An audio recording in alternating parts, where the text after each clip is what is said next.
အားလုံးပဲမင်္ဂလာပါဗျာဖွန်ဖွန် family မှာနေပြန်လဲကြိုဆိုလိုက်ပါမယ်ကျွန်တော်ဒီနေ့တင်ဆက်ပေးသွားခြင်းတဲ့အကြောင်းအရာလေးကဒီတစ်ပတ်ဂျားရက်မှာဆိုရင်တော့ချန်ပီယံလိရဲ့ပွဲကြီးပွဲကောင်းတွေရှိတယ်ဗျာအဲ့ဒီထဲမှာပထမအဆုံးရက်မှာဆိုရင်တော့ PSG နဲ့ဘိုင်ယန်မြူနစ်တို့ရဲ့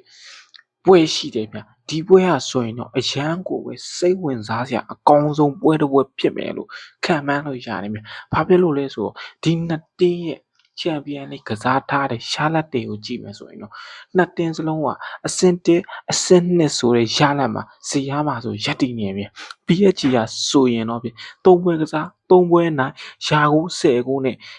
အမှန်ကတော့6မှတ်ထိရရှိနေဗျဘိုင်ယန်မြူနစ်ကလည်းအတူတူပဲဗျ3ပွဲကစား3ပွဲနိုင်ရမှတ်ကတော့10ကို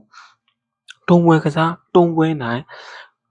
တွင်ကိုကတော့10ကိုနဲ့ရမှတ်ကတော့6မှတ်ထိရရှိနေဗျဒီနှစ်တင်းရဲ့ထိတ်တိုက်တွေးဆုံမှုကဆိုရင်တော့အရန်ကိုစိတ်ဝင်စားစရာကောင်းတယ်ဗျ PSG ကဆိုရင်ပြနောက်ဆုံးကစားခဲ့တဲ့3ပွဲမှာဆိုရင်တော့တူတူတွေ2ပွဲထိနိုင်ပြီးတော့တပွဲကိုတော့တည်ကြတာရဲ့ဗျ PSG ရဲ့အိမ်ကွင်း3ပွဲဆက်ကိုကြည့်ရမယ်ဆိုရင်တော့အရန်ကြီးရလက်ကောင်းတာမျိုးတော့မရှိဘူးဗျ2ပွဲနိုင်ပြီးတော့ကြတော့တပွဲရှုံးထားတယ်ဗျ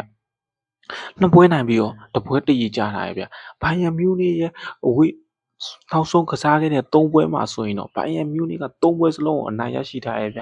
အဝေးကွင်းစွမ်းဆောင်ယူကြည့်ရမယ်ဆိုရင်တော့ဘိုင်ယန်မြူနစ်က3ပွဲမှာဆိုရင်တော့3ပွဲစလုံးကိုဂိုးဖြတ်တည်နဲ့ဒီပဲနိုင်တာဖြစ်တဲ့အတွက်ကြောင့်ဒီနှစ်တင်းရဲ့တိတ်တိုက်တွေးဆုံမှုကအရန်ကိုစိတ်ဝင်စားစရာကောင်းတယ်ဗျ PSG ကပဲနိုင်တော့မလားဘိုင်ယန်မြူနစ်ကပဲနိုင်တော့မလားဆိုတော့အားလုံးပဲစောင့်မျှော်ကြည့်ရှုလိုက်အောင်ဗျအားလုံးကျေးဇူးတင်ပါတယ်ဗျ